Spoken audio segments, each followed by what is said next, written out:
का रुख करते हैं। झारखंड में भी विधानसभा का सत्र चल रहा है। सत्र का जो आखिरी दिन रहा है और आखिरी दिन में भी जमकर विपक्ष का हंगामा देखने को मिला है। मॉनसून सत्र के इस अंतिम दिन की कार्रवाई भी सूर्य हांसदा एनकाउंटर मामला हो या रिम्स 2 का मामला या फिर नए विश्वविद्यालय विधेयक का मामला हो, इन सब मुद्दों को लेकर बीजेपी नेताओं ने वेल तक पहुंचकर हंगामा किया।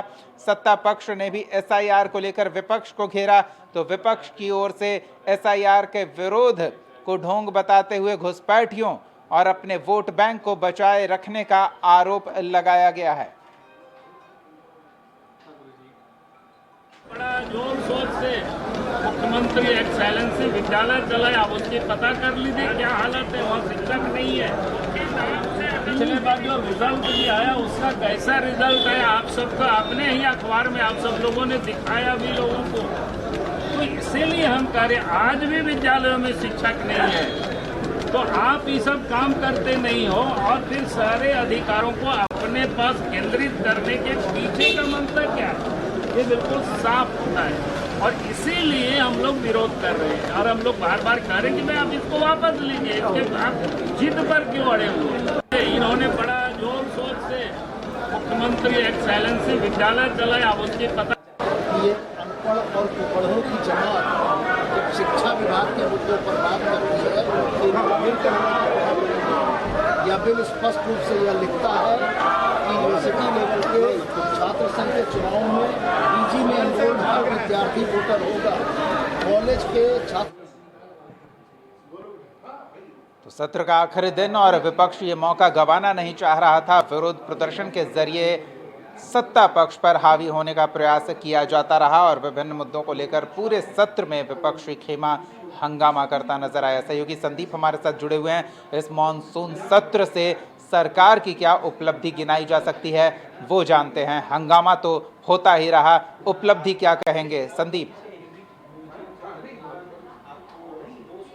आज यदि झारखंड विधानसभा मानसून सत्र की बात की जाए तो यह सत्र काफ़ी हालांकि छोटा रहा, पर जिस तरह से सत्ता पक्ष और विपक्ष अपनी जो बातें थी उनको लेके सदन के बाहर और सदन के अंदर दोनों जगह पुरजोर तरीके से विरोध करते हुए नजर आए। जहां सत्ता पक्ष की यदि बात करें तो एसआईआर और संविधान संशोधन विधेयक को लेके लगातार सत्ता पक्ष के विधायक प्रदर्शन किए, वहीं दूसरी तरफ कहीं ना कहीं सूर्या हांसदा और रिम्स 2 और जो झारखंड विश्वविद्यालय विधेयक 2025 है उसको लेकर विपक्ष के जो विधायक थे वे भी सदन के बाहर और सदन के अंदर दोनों जगह विरोध करते नजर आया। हालांकि यदि आज अंतिम दिन मानसून सत्र की कार्रवाई की बात की जाए तो 11 बजे से सत्र की कार्रवाई शुरू हुई थी और 15 मिनट चलने के बाद ही जो विरोध सदन के अंदर देखने को मिला और यही वजह थी कि 15 मिनट के बाद ही सदन की कार्रवाई 12 बजे तक के लिए स्थगित करनी पड़ी स्पीकर महोदय को।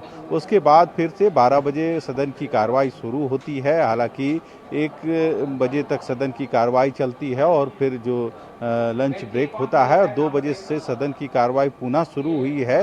हालांकि बिना विघ्न के 2 बजे से सदन की कार्रवाई चल रही है और 2 बजे सदन की कार्रवाई शुरू होते ही जो मंत्री हैं दीपक बिरुवा उनके द्वारा जो गुरुजी दिवंगत गुरुजी शिबू सोरेन हैं उनको जो भारत रत्न देने का जो प्रस्ताव था उसको सदन में रखा गया।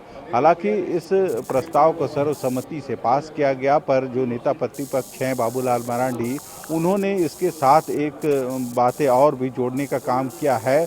उन्होंने जरूर कहा कि इस पर किसी को कोई आपत्ति नहीं है, पर जो विनोद बिहारी महतो हैं और जो आंदोलनकारी रहे हैं और जो जयपाल सिंह मुंडा इनको भी भारत रत्न मिलना चाहिए और इसका भी नाम उसमें दर्ज होना चाहिए। बातें सदन के अंदर रखने का काम किया है। हालांकि अब देखना होगा इस पर क्या आगे की कार्रवाई होती है। हालांकि सदन में यह जरूर पारित हो गया है कि जो भारत रत्न गुरुजी के लिए डिमांड किया जा रहा था उसे पारित किया गया है सदन से। पर बाबूलाल जो नेता प्रतिपक्ष है उन्होंने 2 नामों को और इसमें शामिल करने की बात कही है। हालांकि सदन की कार्रवाई अब भी चल रही है और जो माननीय विधायक हैं वे अपने अपने क्षेत्रों की जो समस्या है या फिर अपनी जो बातें हैं प्रश्नकाल के दौरान सदन में रखने का काम कर रहे हैं और सदन की कार्रवाई फिलहाल अभी चल रही है। जी चलिए संदीप, एक चीज़ और जानना चाहेंगे, रिम्स 2 का भी मुद्दा काफ़ी गर्माता दिख रहा है। विपक्ष इस मुद्दे को लेकर सरकार पर हमलावर है, तो वहाँ स्थानीय लोगों का भी आंदोलन रह रहकर उग्र होता नजर आ रहा है। तो इस मुद्दे को विधानसभा में भी उठाया गया है। सरकार की ओर से क्या इस पर विचार किया जा रहा है, क्या कहा जा रहा है, जानना चाहेंगे।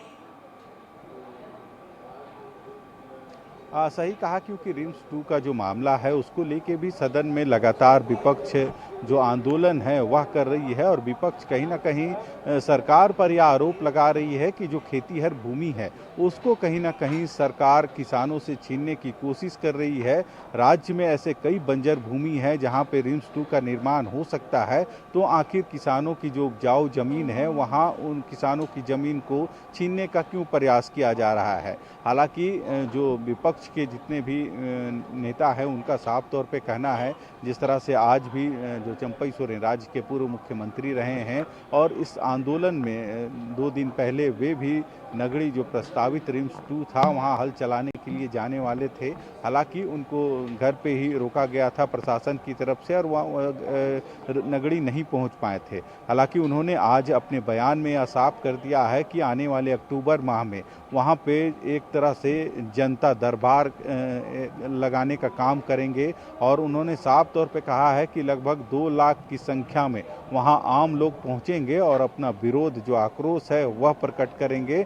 पर जिस तरह से शुरू से ही रिम्स 2 जो प्रस्तावित है नगरी में उसका विरोध विपक्ष कर रहा है, सदन के बाहर से लेकर सदन के अंदर तक इसका विरोध देखने को मिला है। हालांकि जो विपक्ष है अब भी अपनी जो बातें हैं उस पर अडिग है कि रिम्स 2 वहाँ नहीं बनना चाहिए, और इसको लेकर आगे की जो रणनीति है वह तैयार विपक्ष कर रही है। और इसका ऐलान पूर्व मुख्यमंत्री चंपई सोरेन ने भी कर दिया है कि अक्टूबर माह में हालांकि तारीख की घोषणा नहीं हुई है, पर अक्टूबर जो माह है इसकी घोषणा उन्होंने जरूर कर दी है कि वहाँ पे लगभग 2 लाख लोग जुटेंगे, और जो आगे की क्या कार्रवाई इस रिम्स 2 मामले को लेकर किया जाएगा वह रणनीति वहां पे फिर से तैयार होगी। जी धन्यवाद संदीप, इस तमाम बातचीत और जानकारी के लिए। तो विधानसभा का सत्र अपने अंतिम दिन भी हंगामेदार रहा। हालांकि पक्ष और विपक्ष के नेता सत्र के दौरान कार्यवाही में शामिल भी हुए, लेकिन विभिन्न मुद्दों को लेकर विपक्ष ने सरकार को घेरने का भी प्रयास किया। तो इस बीच विश्वम गुरु शिबू सोरेन को भारत रत्न दिए जाने का प्रस्ताव लाया गया, और ये प्रस्ताव सर्वसम्मति से विधानसभा में पारित भी किया गया है। फिलहाल न्यूज़ रूम लाइव में इतना ही। कशिश न्यूज़ पर खबरों का सिलसिला चलता रहेगा, देखते रहिए कशिश न्यूज़।